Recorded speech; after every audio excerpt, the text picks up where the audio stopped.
রাত তখন গভীর, ঠিক কতটা গভীর তা আন্দাজ করা মুশকিল, কারণ আকাশে আজ চাঁদের দেখা নেই। শ্রাবণ মাসের ঘোর অমাবস্যা। কুসুমপুর গ্রামের পশ্চিম প্রান্তে যে বিশাল পদ্মা বিল তা এখন বর্ষার জলে থই থই করছে। চারপাশটা এতই নিস্তব্ধ যে জলের ওপর একটা মশা বসলেও তার শব্দ ঠিক শোনা যায়। মাঝে মাঝে শুধু দূরে কোথাও যেন শেয়াল ডেকে উঠছে। বিলের ঠিক মাঝখানে একটা ছোট ডিঙি নৌকার ওপর বসে আছে ফটিক জেলে, তার হাতে জালের দড়ি। সে এক মনে জলের দিকে তাকিয়ে আছে। তার পাশেই আরেকটা নৌকায় বসে আছে হারাধন। হারাধন এই গ্রামের সবচেয়ে পুরনো জেলে। বয়সের ভারে এখন আর বেশিক্ষণ জাল বাইতে পারে না, তাই তামাক সাজছে। ফটিক জালের দড়িটা টানতে টানতে হঠাৎ বিড়বিড় করে বলে উঠল, শালা কপালটাই খারাপ। এত রাত জাগলাম, মশার কামড় খেয়ে গায়ের রক্ত জল করলাম, আর জালে উঠছে কি না চুনোপুটি আর ওই হারাধন খুঁড়ো। ও খুঁড়ো, খুঁড়ো, ঘুমিয়ে গেলে নাকি? হারাধন কলকে ফোঁ দিতে দিতে খুব খুব করে কাশল।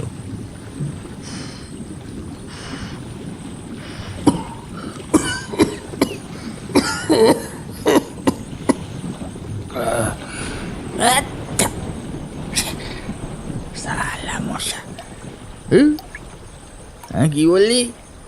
আরে ঘুমাবো আর কখন রে বটি? যা মশা ধরেছে, মনে হয় গায়ে আগুন জ্বলছে।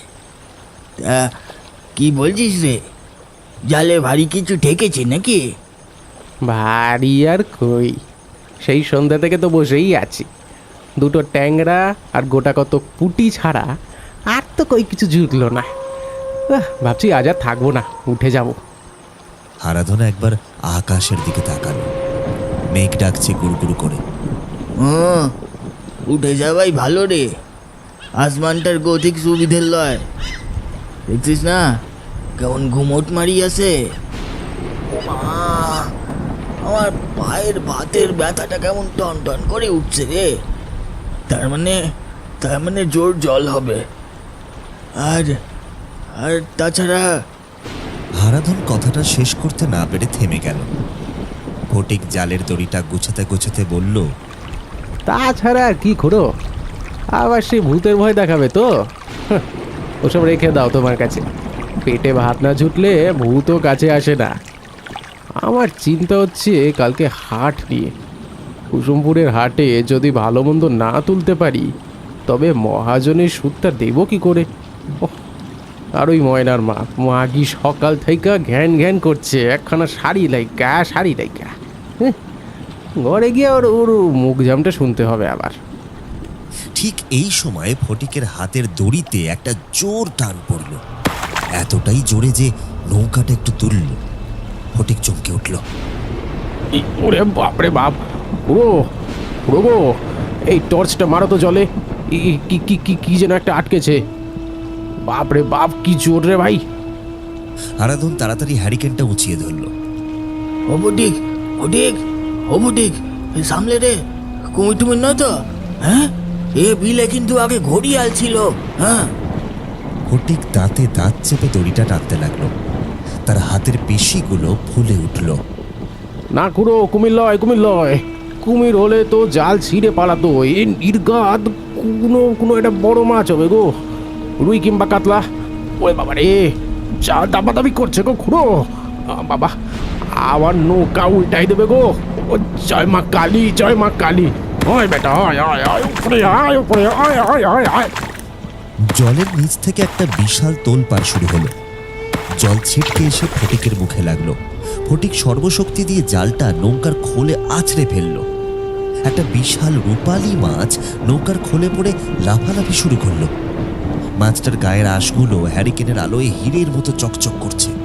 ফটিকের চোখ ছানা বড়া হয়ে গেল। সে আনন্দে চিৎকার করে উঠল, খুড়ো, ও খুড়ো, দেখে যাও, এ তো রুই কাতলা নয়, এই যে মস্ত একখানা চিতল। ও পেটিটা দেখো একবার, কমসে কম 7-8 সের ওজন তো হবেই। হারাধন নিজের নৌকাটা ভিড়িয়ে কাছে এলো। মাছটা দেখে তার চোখও বড় বড় হয়ে গেল। ওরে বাবারে, তো রাক্ষসী সাইজের রে! এই পদ্মার বিলে এত বড় চিতল তো গত 10 বছরে দেখিলাই রে। হ্যাঁ, এ তো আমাদের মা কালী মুখ তুলে চাইছেন রে ফটিক।